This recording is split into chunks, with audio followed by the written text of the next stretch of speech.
Hello guys, কি অবস্থা সবার? তো চলে আসলাম নতুন একটি এডিটিং টিউটোরিয়ালে। তো আজকে আপনাদের সাথে শেয়ার করব নতুন একটি লোগো ডিজাইন, তো যেটা কিনা এখন কিন্তু খুব ভাইরাল চলছে, ট্রেন্ডিং এ চলছে। তো এই লোগো ডিজাইনটা করার জন্য আপনাদের একটি পিল ফাইল প্রয়োজন পড়বে। তো এই ভিডিওটা পুরোপুরি দেখলে পিল ফাইলটা কোথা থেকে ডাউনলোড করবেন তো সেটা আমি বলে দেব, কিভাবে পাবেন তো সেটা কিন্তু বলে দিব। তো এরপর এটা কাস্টমাইজ করতে হবে। তো কাস্টমাইজ করার জন্য আপনাদের পিক্সেল অ্যাপসটি প্রয়োজন পড়বে। তো অ্যাপসটি আপনার প্লে স্টোরে পেয়ে যাবেন, ওইখান থেকে আপনারা ইজিলি ডাউনলোড করতে পারবেন, ইনস্টল করে নেবেন। দেন আমি এখান থেকে ওপেন করে নিচ্ছি। অ্যাপসটি ওপেন করলে আপনার সামনে এরকম ইন্টারফেস শো করবে। আপনারা এখান থেকে মাই প্রজেক্ট নামে একটা অপশন পাবেন, তো নিচে এখানে ক্লিক করে দিন। দেন আমার এখানে দেখুন যে অনেকগুলো কিন্তু পিএলপি শো করছে, আপনারা শো করবে না, আপনারা জাস্ট ডট পিএলপি তে ক্লিক করে দিন। তো এরপর কিন্তু আপনাদের ডাউনলোড ফোল্ডারটি ওপেন হয়ে যাবে। তো যদি ডাউনলোড ফোল্ডার আপনাদের পিএলপি থাকে তো এখানে পেয়ে যাবেন, নাহলে কিন্তু আপনার উপরে অ্যারো অপশনে ক্লিক করে আপনাদের যে ফোল্ডারে পিএলপিটা ডাউনলোড করেছেন তো সেটা সিলেক্ট করে নিতে পারবেন। তো আমি এখানে এই যে আমার পিক্সেলস ফোল্ডারে রয়েছে, তো এখান থেকে আমি দেখুন যে এই যে নিউ লোগো ডিজাইন, তো এই পিএলপিটার উপরে ক্লিক করে দিলে এখান থেকে দেখুন ওপেন এন্ড অ্যাড এ ক্লিক করে দিব। তো তাহলে কিন্তু আমাদের এখানে কিন্তু লোগোটা ওপেন হয়ে গেছে।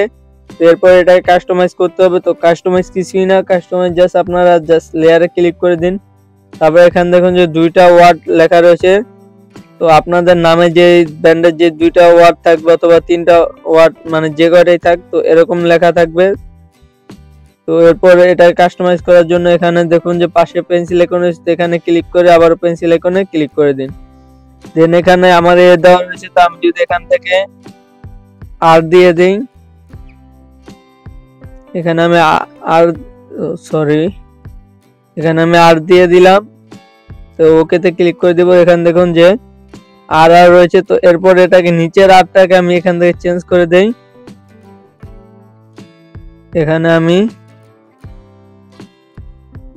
দেখার জন্য ডি দিয়ে দিলাম। আপনারা কিন্তু আপনাদের নামটা দিবেন। তো দেখুন যে আমাদের এখানে কিন্তু নামটা চেঞ্জ হয়ে গেছে। তো সিম্পল এই কাজটুকু করলে কিন্তু আপনাদের এখান থেকে লোগোটা কাস্টমাইজ হয়ে যাবে। তো এরপর যদি আপনাদের সেভ করার জন্য উপরে সেভ আইকন রয়েছে, তো এখানে ক্লিক করবেন। তো এরপর এখানে সেভ আছে ইমেজে ক্লিক করে দিবেন। তো এখান থেকে কাস্টম সিলেক্ট করা থাকবে, আপনারা কাস্টমে ক্লিক করে আলট্রাটা সিলেক্ট করে দিবেন। দেন সেভ টু গ্যালারিতে ক্লিক করে দিবেন, তাহলে কিন্তু এটা আপনাদের মোবাইলে সেভ হয়ে যাবে। তো এছাড়া যদি আপনারা এটাকে যদি পিএনজি আকারে সেভ করতে চান, তো তাহলে যে এই অপশনটাতে চলে আসবেন। এই অপশনটাতে আসার পরে ট্রান্সফারে ক্লিক করে কিন্তু এটা পিএনজি লোগো আকারে সেভ করতে পারবেন। তো আমি এটাকে সেভ করে দেখাচ্ছি না। তো এবার বলে দিই আপনারা এই পিএল ফাইলটি কোথায় পাবেন। তো এই পিএল ফাইলটি ডাউনলোড করার জন্য আমার এই ভিডিও ডেসক্রিপশন বক্সে চলে যাবেন। তো ওখানে আমার টেলিগ্রাম চ্যানেল লিংক দেওয়া থাকবে। তো ওই টেলিগ্রাম চ্যানেল আপনারা জয়েন হয়ে যাবেন। তো টেলিগ্রাম চ্যানেল জয়েন হলে কিন্তু আপনারা ওইখান থেকে এই পিএলপিটার লিংক পেয়ে যাবেন। তো ওইখান থেকে জাস্ট আপনারা ডাউনলোড করে এটাকে কাস্টমাইজ করে কিন্তু ব্যবহার করতে পারবেন। তো আই হোপ গাইস ভিডিওটা ভালো লাগেছে। তো ভিডিওটা যদি ভালো লাগে থাকে অবশ্যই একটি লাইক করে দিবেন, আপনাদের গুরুত্বপূর্ণ মতামতটি কমেন্টে জানিয়ে দিবেন। তো চলুন দেখা হচ্ছে নতুন কোনো ভিডিও নিয়ে, এ পর্যন্ত চ্যানেলের সাথেই থাকবেন।